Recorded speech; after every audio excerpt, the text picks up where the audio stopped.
A bandwagon critique. Today,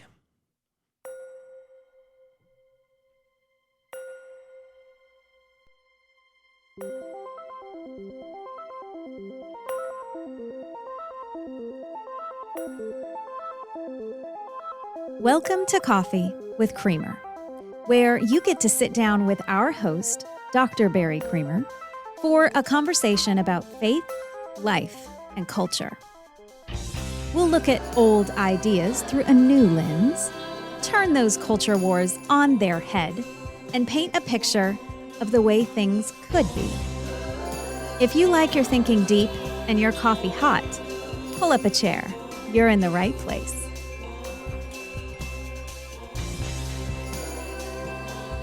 the prominence of populism in our political system right now has provoked some thoughts in me that want to find their way out into this episode.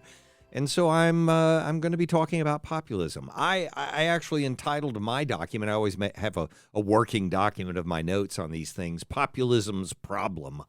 It's not a problem with this administration's form of populism.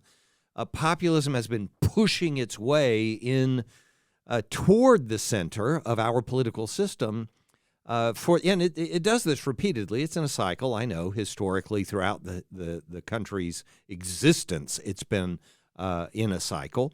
But I would say over the last, not just 10 years, but probably over the last 25 years, as I've experienced it. And I've had a few conversations like this in different episodes, so I'm going to lean back on some of that information. But this is different. I want to talk about populism in general, and it does affect the current administration, but it also affects what would have been an alternative administration if someone else had won the election, because it's not about this particular populist movement. It's about populism in general and what it means in a democracy, and a problem that's always attendant with it.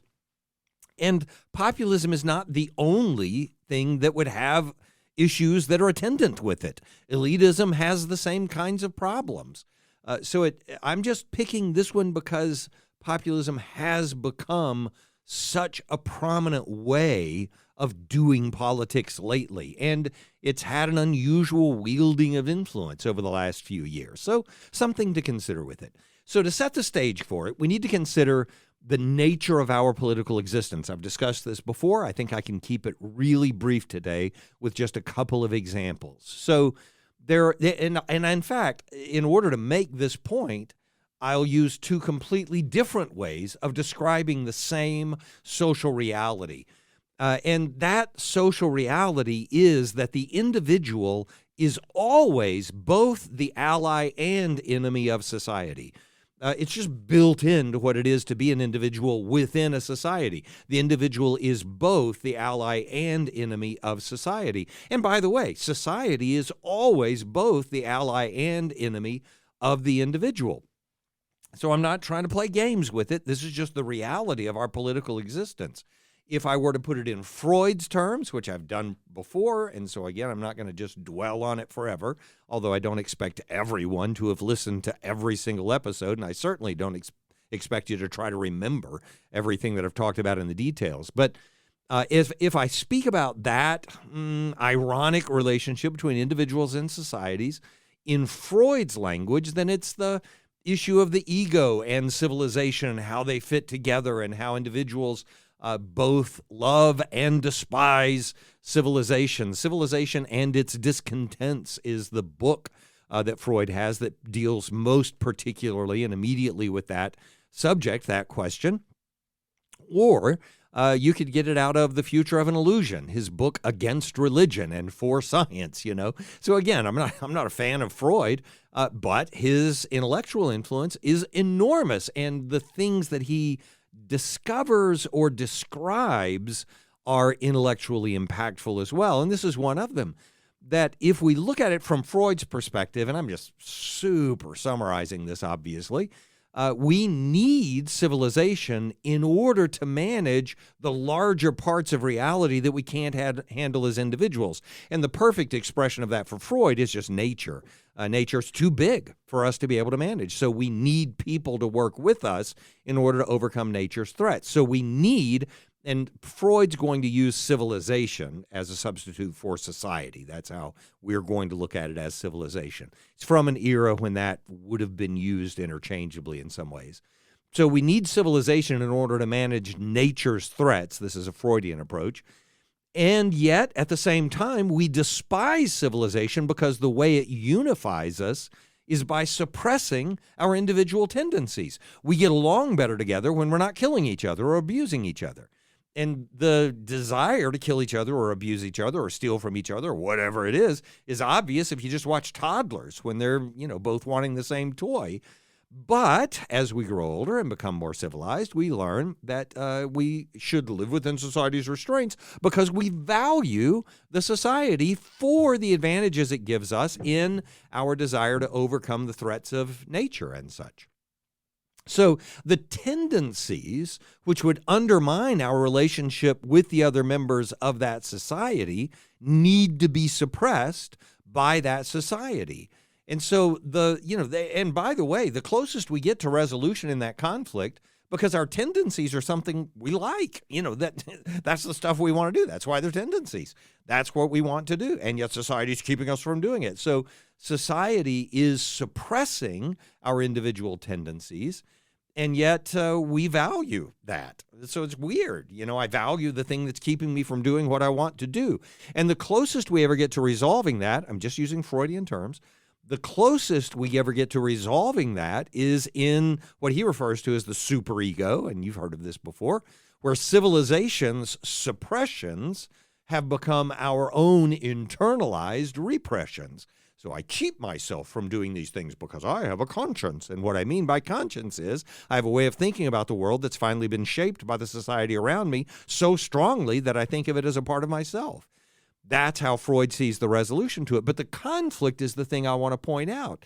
We both love and hate the things that society does to keep us in the society that we need while we wish we could get rid of it. That's kind of how we exist with it. Let me put it in other language. If I speak about it from a Thomas Hobbes, who comes a couple of hundred years before Freud, at least a couple of hundred, then his language, and I'm speaking from the Leviathan in a quotation that I've provided for you before. Again, I won't spend much time on this, but his way of saying it is that, and I'll say the language first, and then I'll quote him, but that every individual ends up bequeathing authority to one sovereign for the benefit of us all.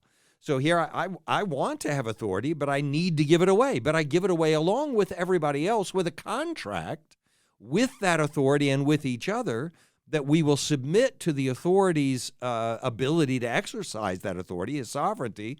We will submit to it on the premise that he's acting in the interest of all or of the society as a whole and not in his own interest, because that would just be one more powerful person taking advantage of the weaker person. That puts us right back where we were to begin with. The quotation from Hobbes from chapter 17 in the Leviathan is, "One person, of whose acts a great multitude by mutual covenants one with another have made themselves every one the author, to the end he may use the strength and means of them all, as he shall think expedient for their peace and common defense." The fancy language basically says all of the individuals come together to grant authority to one sovereign.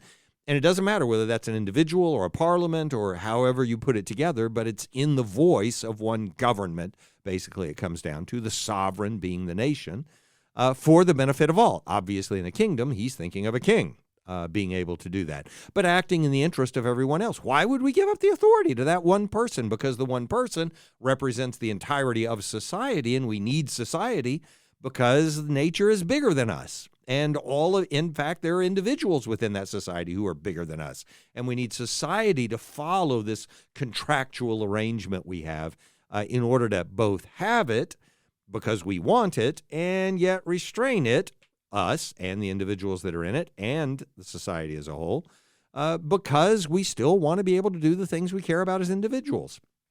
That tension is present in every society all of the time. It's the nature of existing in a society. And the tension is that we depend on society to protect us from selfish individuals who might be more powerful than us, from natural forces which might overwhelm us, from the whims of groups, especially mobs and their behavior. We need society as a whole to protect us from those things that are bigger than us as individuals. But we would, if we had a choice, we would act contrary to society's restraints if we could just get away with it. I've spoken before in many episodes, several episodes, about Plato's Ring of Gyges, the idea that's carried forward into Tolkien, with the Lord of the Rings and the invisibility that comes when you put the ring on. The Ring of Gyges, you turn it around on your finger, and it makes you invisible. And then Plato gives that as an illustration to make the point that if you really were able to be made invisible by this ring, you would certainly do it to take advantage of those cases where you wanted to resolve something a certain way, but you couldn't get away with it if people knew you were the one who was doing it. And so you get away with it, you would do it. That's how all of us are. Now, I don't mean we would literally go and do it, because some of us would just have the self-restraint not to go do it. But that self-restraint, again, is part of our acquiescence with a society that's causing us to have to use restraint not to do the stuff we want to do. You see what I'm saying? The tension's just built into it. You can hear it in my voice, can't you? Anyway, here's the thing. All of those things come together to say that what we want and what we don't want are one and the same thing. Very often they are identical things. For example, we both want and don't want the people who annoy and bless us. How are you going to get around that? We want the people who refine the gas for our cars. We don't want the people who demand money from us for us to have access to that gasoline. They're the same people. We don't have a choice. You despise and desire exactly the same thing. We want the self-control that inhibits us and fulfills us. And we don't want the self-control that inhibits us, but it fulfills us. So we do and don't want exactly the same thing. It's not a surprise that we do and don't want exactly the same thing in society. I'm not saying this because I think, some people are just not paying attention to the way society works today. I think a lot of us are not paying attention to the way society actually works today. But my point is, it works this way for everyone. And on occasion, when we get a certain amount of control within a society for one group or the other, it doesn't matter, we act as if, finally, I'm going to have the society I want, the one that's perfect for me. But it's always going to be a society that both is and isn't what you want. We need it, and we need to decide what those controls are going to be like, and they're not all morally equivalent. It's good that we take a stand and want to enact legislation that brings about better things and so on. I'm in favor of all of that, but it doesn't change that we need to be circumspect about how we're evaluating our relationship with that society. And so, if we have an understanding of why we come together in political alliances and how we talk about those alliances, then it can help us with this discussion about what's going on right now in our culture, in our society, with populism. And really, it's going on around the world right now. Not a big surprise. Again, it comes in cycles.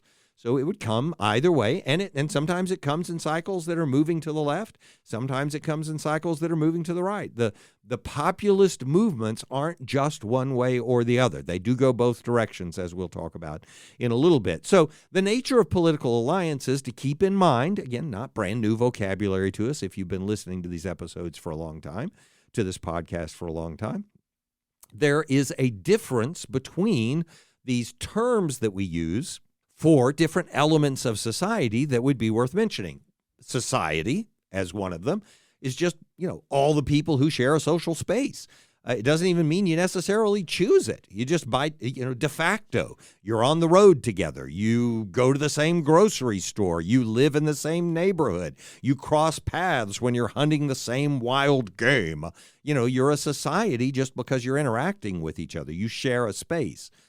But a community, much stronger than that, again, we've talked about this before, is, it's the portion of a society within which you find your identity and with which you share an interest. You have something in common. Your neighborhood can be a community. Your church could be a community. A group that you're involved with at school or in something else could be a community for you. You know what I'm saying? So society is a broader thing, community a more specific thing. In both of those contexts, you have the possibility of a government, meaning an individual or organization, some kind of apparatus with authority to impose order on that society, to establish policies or whatever that are going to govern what we're going to do as a society or maybe a community as well. Then, and we talked about the difference with this one substantially for a long time in an episode a good while back, but the state, which is different than the government, which is the administrative apparatus, the administrative instruments by which a society preserves its stability. That's why it's referred to as a state. And the way we do it, we think in the United States, we think of government and state as being practically synonymous, but they shouldn't be. We should understand that differently. A day for a different episode. Maybe you can go back and listen to the episode where we talked about that distinction if you get an opportunity to do it. Daisy will link to it on the website. Anyway, there's the state. And then there are, in our country, we refer to them specifically as political parties. So there are political alliances or political bodies. And, a political alliance or a political party in our particular culture, it's a community of shared interests. It is something where you find your identity. I'm a Democrat. I'm a Republican. I'm a Libertarian, whatever you want to be. But those political interests, those political parties, I should say, those shared interests, they are the kinds of interests that we come together, that this is what makes it political instead of just some other community. It's political because these shared interests will require, we believe, the tolerance of or compatibility with or maybe even the benefit of society as a whole. So we want to shape the rest of society around our agreement on these issues. So this is now a political body that we're a part of. So it's a community essentially seeking to use government for its interests. So you're pursuing some kind of governmental influence. And you can hear that in the way Republicans would meet together and say, here's our platform, these are the things we agree about, and now we're going to go and try to shape society by winning elections and changing the culture. And Democrats who would do exactly the same thing with different issues for different reasons. But they're really the same reason. We're seeking to use the government for the interest of the political body that we're a part of. All right. So how does that fit into populism? Well, populism is, as I understand it, and all of these are just my definitions. They're not ignorant definitions, as I've studied these things over a long period of time. But they're my definition, and they're the working definitions that we're going to have for today. A political body's reliance on, mass appeal. This is populism. A political body's reliance on mass appeal, and I mean by mass appeal to majority interests, in order to achieve that governmental control. That's what I mean by populism. And you can see that in a populist politician standing in front of the crowd and throwing red meat out in the messages that he's presenting or she's presenting in order to get the crowd drummed up, because you know where the mass of sentiment is in that audience, and you want to use it to propel yourself, your party, your movement into the fore of governmental influence, right? Then one way or another. So that issue is what leads to I would say, a conundrum for our society when we tend toward populism. And again, I think what we mean to happen with the populist movement is for the majority to get their way. And they're the majority. And in our particular culture, we're a democracy. So you would think the majority, they should have the influence that they ought to have. And that's precisely where I think we run into a little conundrum with populism that we may not pay attention to. It doesn't condemn the left or the right, because every populist does this on the left or the right. And it doesn't really condemn them for wanting to exercise governmental control. That's what every political group wants to do, and every movement within a political group wants to do that. Populists just might not always be aware, those who, especially who are leading populist movements, should be, but may not be aware of this, tension, conundrum, however you want to say it. And so there are a couple of steps we need to take in order to get there. So, government's authority is, and this is just built into the, what a government is because of what we were talking about in society and how we have a relationship with it.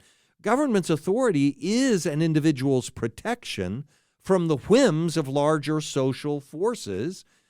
And, it's built into that is the reality that if you have a constitutional approach to law, and if you think of the Supreme Court of the United States, SCOTUS, interpreting the Constitution to determine whether something even can be a law or not for us, whether it can stand as a law or not for us. So we have a written document that is the supreme law of the land. If we're going to have a constitutional government, a constitutional approach to law or government very deliberately protects minorities and individuals from, one expression of it is the famous quotation, the tyranny of the majority. This is the point of having the rule of law, that you don't just get run over by the mob or run over by society, but we have instead established this stable, written, constitutional declaration of who we are and why we are that protects individuals to be able to continue to exist in that society, even when an angry crowd might not be pleased with what they're doing in the moment. And that's the key here, that it's not necessarily stable in its forms. So populism tends, by its nature, to see government as an enforcement mechanism for that very majority. That is, and how else would you see it? If you're a populist, that's what you're thinking. Well, we want to appeal. Otherwise you're saying, populism is just an appeal to the base population, to the ignorant and I don't think that's what it is. I don't agree with that. I understand why people would say that at times because everybody's being included and it's not as elitist and they're not being about a meritocracy anymore. I just don't think that's what's going on with populism. I think very often populists are looking at themselves, and I mean in the population, not necessarily among the political leaders. We could pause there and have a discussion about political leaders and how pure their motives are or aren't in any given situation, but that would be an entire episode, right, or series of episodes. Maybe we should do that before long. That would be worthwhile, not just for one party or the other, but for both, because there are plenty of issues. See, I want to do a whole episode on it. Got to stop. Okay, so the point is that within the populist movement, I mean in the population itself, I think there is a tendency to see it as a way of saying the majority of people need to retake control of our governing bodies. This is sort of a revolution of the majority. This is what all the people want, and we're the ones who are expressing it. So we're going to fight back against those elitists who have, with their small numbers, been dictating policy to those of us who've been in the majority. I can understand the frustration of people who would feel that way and would say, let's take it back. Let's give it back to the people, so to speak. That's how populism tends to see its nature. So populism, by its nature, as best I understand it, would see government as an enforcement mechanism for the majority. But here's the thing. The majority may or may not be paying attention to the details of the Constitution intended to circumscribe the boundaries within which this society is supposed to function. And I'm not saying that insultingly. All of us pick out the parts of the Constitution that are most interesting to us to protect our own interests. That's the nature of us being individuals within a society. But I find that populist movements can do exactly the same thing, pick out the parts that serve their interest the most, not necessarily the whole of this purportedly stabilizing document of a constitution. And so where that takes us, interestingly, in my perspective, it's interesting, seems interesting to me. We'll see what you think. And I think this is the main point I want to get to. Where it takes us is to where the two-party system is for our culture, for our society, because we have a two-party system. You can vote libertarian, you can vote consumer, but you're not going to win. It's just not going to happen. Maybe you'll get one representative in Congress. Oh, look at that. We have a Congress that's no longer bipartisan. It's no longer just two parties. That's just not true. We're Republican or Democrat. Maybe that will change. I don't know if that will change in the future. The realignment that's going on with politics right now, if anything could shake out the two-party system into something new and different, this would be it, in my view. Do I think it's going to happen? Nah. But I'm not being a prophet about it. I'm just, historically, I've seen a lot of times when we thought it might and never even got close. We have a two-party system for a reason. And I think that's related in some ways to some of the stuff that's going on with populism right now. Not that one causes the other. I don't mean that. That's not my implication here. But that there is an inescapable and observable relationship between the fact that populist movements can become what they do and the way the two-party system works in our culture. Let me explain what I mean. There are other options than a two-party system. I'm no expert in this, but from my decades of existence in the world and paying attention to other societies, it's obvious there are other than two-party systems. Obviously, there are autocratic one-party systems, even if they pretend to be two-party systems, which we can find in plenty of places right now. We can look toward the rule in Russia right now. Not very difficult to realize no one's going to win an election there, but whoever is in charge of the party right now. That's just the way it's going to be. So there are one-party systems. I'm not talking about that. There are also other other societies with multiple political parties that have a different way of organizing their government than just either the Republicans or the Democrats winning control from one government to the next, and that is to have political parties. So I haven't described the way our political parties put together their interests yet, but you can tell it's a coalition of interests that are built together into a single party. So the Republicans are the conservatives and the Democrats are the liberals or the progressives or whatever you want to say. But that represents this whole list of issues with which some people within that party even agree and others that people within that party disagree with. So that's the two-party system. You end up with these amalgamations that can't be parted from each other. All the Republicans have to be together. All the Democrats have to be together. But in other systems, there is this way of political parties having very specific shared interests instead of necessarily a conglomeration of shared interests. So you could have a party that is the Labor Party, and it just represents the interest of the laboring population, the blue-collar population, or something like that, the union population we would think of in our culture. Or a freedom party, which would, by the way, be parallel to how we describe in our culture over the last 20 years, the Freedom Caucus, as it's been talked about within congressional circles, or the Tea Party movement. But notice they don't call it the Tea Party. They do call it a party, but they don't call it the Tea Party and then form a political party. This is the Tea Party, and if you want to run, we'll have a primary. And no, they were always a part of the Republican Party. There were probably people who wanted to do the other, but they couldn't do it because in a two-party system, you couldn't do it. There are other societies where that would be a party. That would just be a party unto itself. Or the environmental party, or a communist party, or a socialist party, or a Democrat party, or a People's Party, or the Christian Party, or the Christian Democratic Socialist Party. You see what I'm saying? So all of those are options. And then the way the governments are formed, you create a government after an election or in a parliamentary session, but you create a government by cobbling together a coalition of those parties to be able to win a majority of seats, if you're in a parliamentary system or something like that, in a representative type of government. And then you can govern. Oh, okay, so we have this guy who's going to work with both the Environmental Party and the Labor Party to put together a majority of interests so that now we can form some government policy. That's one way governments form, with political parties trying to shape society around or in defense of their interests. That's one way it happens. The other way it happens is our way, a two-party system. And each party is in itself a coalition of those interests, representing what they believe to be a potentially whole society. Not just, let's shape government policy so that it serves laborers better. Not that.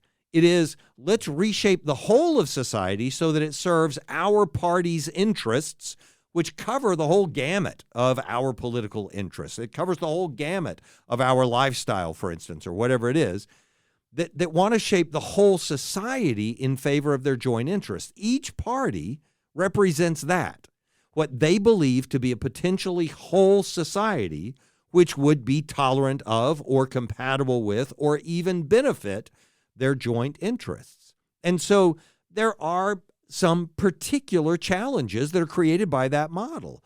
We're familiar with the challenges that come from that model because of the primary system.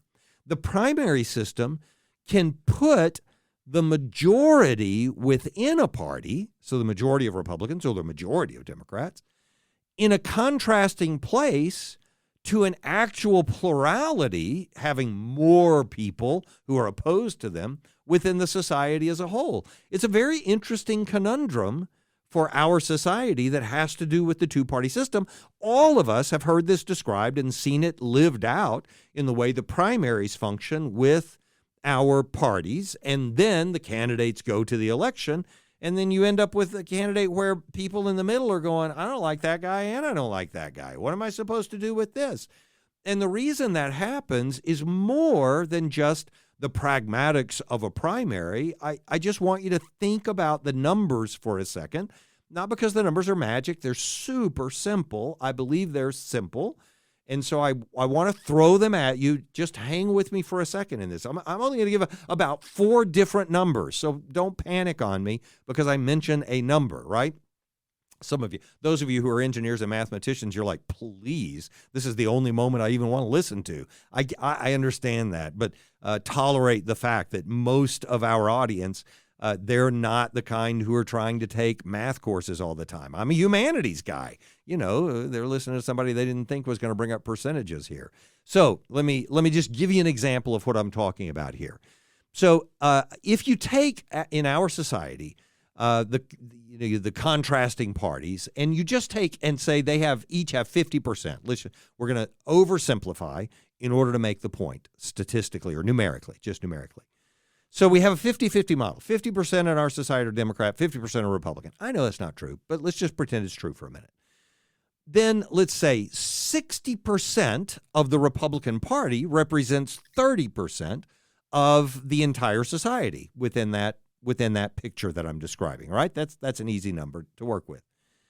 So here's the problem. That means that a 40% minority within that party, because 60% is what we're describing as being able to win the primary in this case, let's say. So it's 60% represented this particular viewpoint. We're going to rule in this way. Let's say in the last election cycle, 60% of Republicans were Tea Party type Republicans, right? And let's say in the last election cycle, 60% of Democrats were Bernie Sanders Democrats, the sort of AOC socialist kind of Democrats. And I'm using stereotypical language, right? I'm not picking a side. I'm trying to say on both sides. Let's say 60% of the party could determine who was going to win the primary. Let's say that was the case. That leaves 40% as a minority within each of those parties that was overruled by the majority within their party. But think about this. The two majorities within their parties, first of all, they don't agree with each other. That's not a single block. They're opposite of each other. They're never going to agree with each other.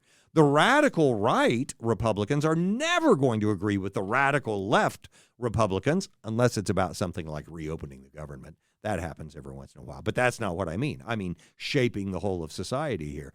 They don't agree with each other, right? This is the way it is. So the two majorities within their parties, representing only 30% of society each, and they're not a single block, those are 30% one way and 30% the other way. They leave 40% of society in disagreement with either majority. 40% opposed to whoever's winning those primary elections, right? In the middle, the people are stuck there. And we've heard that description before, but we usually think of it as the small middle, the part of the middle that really can't decide whether they want to go left or right. I mean the whole middle, that middle 40%. So what we can't, and this is not mythical. I'm going to give you a hard example in just a moment. And by hard, I mean a literal and practical and actual example in the real world. So what we can easily end up with is a 30% minority within society because one party or the other wins the final election, right? And they win it with the support of some of the people in the middle who actually disagreed with them but agreed more than they did with somebody else, right? So what we can easily end up with is a 30% minority within society exercising the powers of government to exert control over up to 70% of that society and against that 70%'s will. Those numbers, this is the actual example I want to give. Those numbers are not that far removed from what polls are indicating right now about higher education. And I choose higher education because I'm in higher education.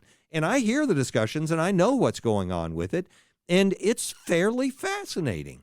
There is, and I'm going to deal with it from the conservative populist movement right now, but I would do exactly the same thing from the left, from the progressive side, were they in authority, about other issues, issues having to do with health care or health mandates or government mandates about this or that, whatever. I could do it with them too, and I think we would find exactly the same kinds of numbers. But these are hard numbers that came out just recently in the Chronicle of Higher Education. So there is an anti-higher ed sentiment within a lot of the conservative populist movement right now. Not within all conservative movements, not within all Republicans, but within the conservative populist movement right now, there certainly is an anti-higher ed movement. And I'm not even without understanding of why that is. I think there are some rational concerns that are expressed in that movement. Tuition is out of control, and the kinds of constraints that they'd like to see, I think they find completely reasonable. Let's just give a fair footing to all the different ideas that want to be expressed on a campus. Progressives and conservatives would like to agree on those things. We just don't necessarily agree on what a fair footing would be. And so we have some real challenges about it right now. So, I would make the same point about the progressive populist push, the Bernie Sanders, Alexandria Ocasio-Cortez side of the Democratic Party. But in that case, it would be about the antagonism that's present there toward free market economics in that populism. The populism of those who don't like anything about capitalism or whatever it is. And again, not mocking it because I understand there are some real critiques to be had there. I just think it can run amok. Anyway, here's the point. In this recent Quinnipiac University poll, which was reported in the Chronicle of Higher Education, I just read about it this morning as I'm recording it a couple of weeks ago, probably as you're listening to this.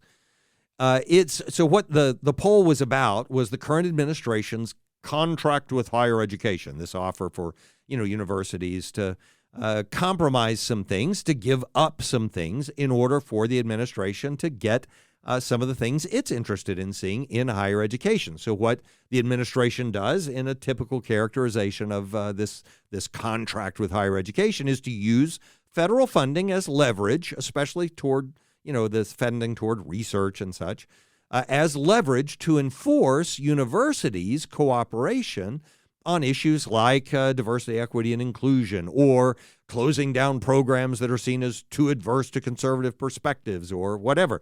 And I'm not exaggerating. I mean, that's a minimal description of some of the intrusive nature of this contract. And again, intrusive because people think there are abuses on the other side. That's what the populist movement would say about higher ed right now.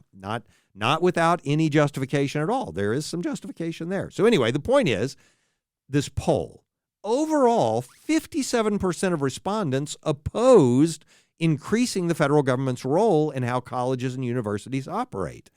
And according to the poll, 42% strongly opposed doing so. They're adamantly against this disruption, and only 25%, that's even below the 30% threshold I was talking about earlier as the sort of example that I was giving, just 25% of those polled supported more federal oversight of higher education. And only 12% supported it strongly. So you can hear how, in reality, this movement, this current movement, has taken a form in one particular area, and it's the area that's close to me, obviously, higher education that I care about, has taken a form that really the majority are indicating, at least in this poll, which is just one poll and may not be exactly right, but it's interesting how those numbers reflect the fact that it is easy when populism takes control of the political process to the extent that the government's exertion of its legitimately coercive powers ends up taking a form that a vast majority of Americans, in this case, actually don't favor. And yet it's a populist movement somehow. You see what I'm saying? This is a kind of odd conundrum that you have a populist movement that's saying, let's let the majority have control again. But what's actually happening is a majority, which turns out to be a minority, sometimes exerts those controls in a way that a majority of people precisely don't want.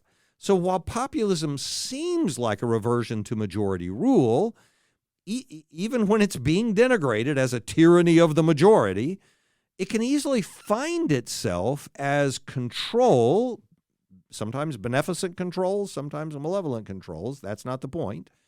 But it can find itself as control being exercised over a majority by the minority. It's an interesting way to kind of lose our path sometimes. Populism can, ironically, and again, this is on both sides that it can happen on. We should be cautious about this happening at any time. I've talked about mobs and how odd we are as human beings when we behave in mobs.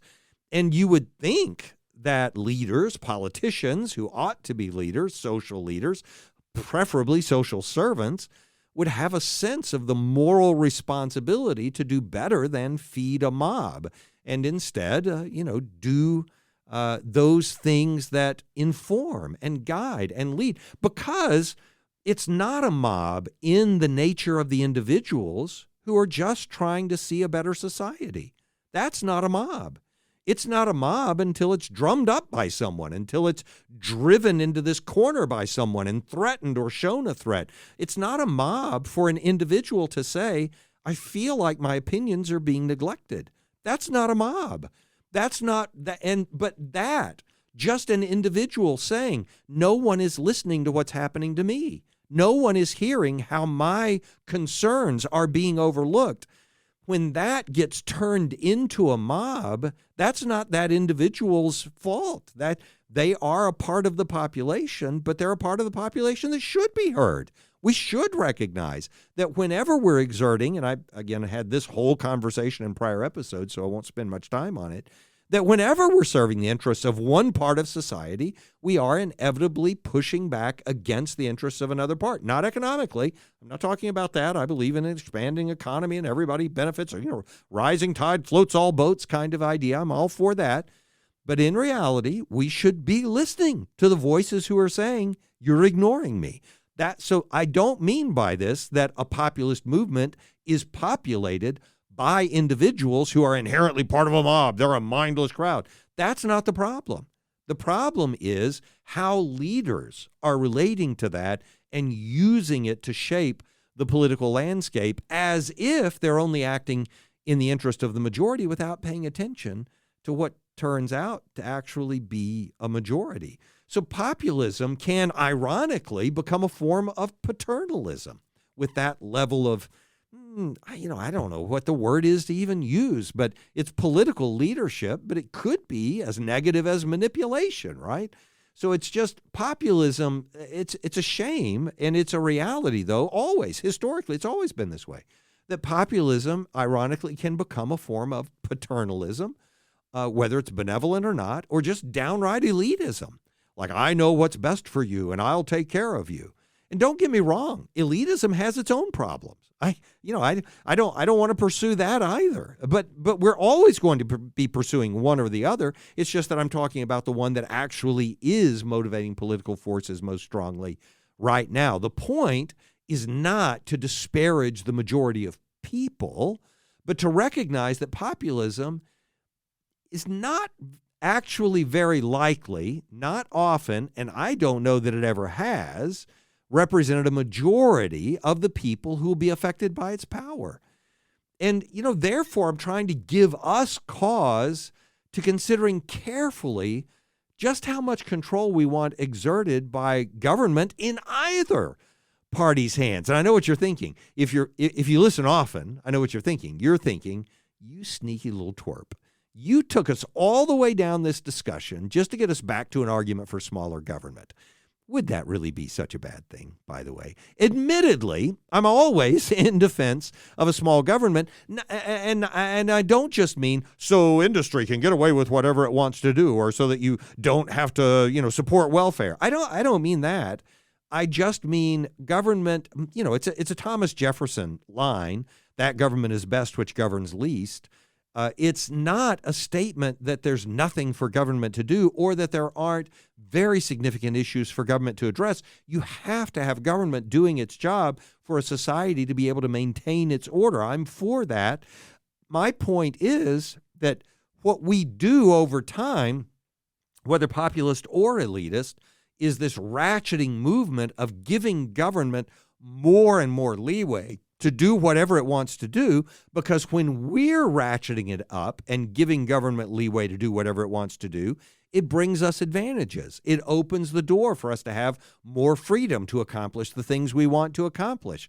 The problem is that we're not always the ones who are in control of that government, and that will come back at the point when someone else who now at the wheels of this much larger government is able to do the very things that we had tried to preclude happening to us in the past. So I'll admit that there is sort of this motive of saying, let's remember smaller government can be advantageous, meaning no one has the power just to do whatever they want to do, but they have restrictions on them all of the time.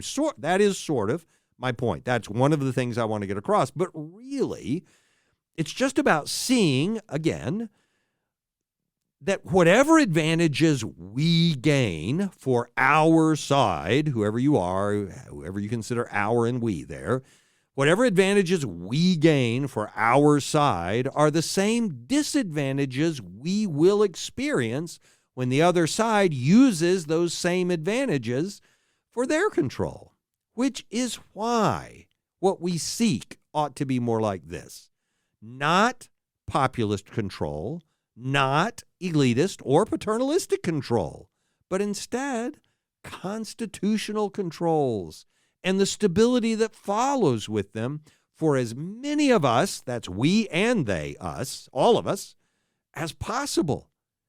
As odd as it sounds, the greatest risk in populism is that it serves only one very vocal and active part of the population as a whole. It may be my part of the population, maybe yours right now, but it's still only one very vocal and active part of the population, and that can be a different part next time. When what we need, and I think what most of us desire, is a government which, to the best of its capabilities, it's ironic to talk about government capabilities when it's shut down right now, but I don't know, maybe it's opened up by the time you're hearing this. Maybe. Anyway, what we need, and I think what most of us desire, is a government which, to the best of its capabilities, serves everyone in the population. That's the point, not just the loudest or most forceful. And that becomes not a populist movement because it doesn't follow the inclinations of those who are speaking the most loudly and forcefully. And then again, I'm not against the loud and forceful speaking. Sometimes you need to be heard and you need to shout in order to be heard. But only serving, only greasing the squeaky wheel, right? That's not the way to run anything. And certainly not the way we want a government run. And I don't know many people who do want it run that way. We need one that's serving the whole population. So if we value freedom, and practically everyone I know does, even the people who disagree with me politically the most, they still love freedom. If we value freedom, then we have to value it for everyone, even the ones who are not in control of the government we already believe ought to be limited anyway. So using the opening analogy, I'll close with this line. I guess I'd simply say that if you do find a bandwagon nearby, you may want to think long and hard before you jump on it or off of it. as the case may be for you.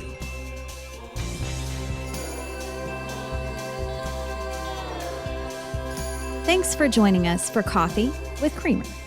Your cup of coffee may be finished, but we are not. Come back next week for a refill as we sit down to examine a new set of ideas and cultural issues.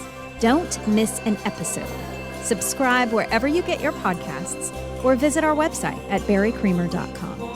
Until next time, keep your mug hot and your mind sharp.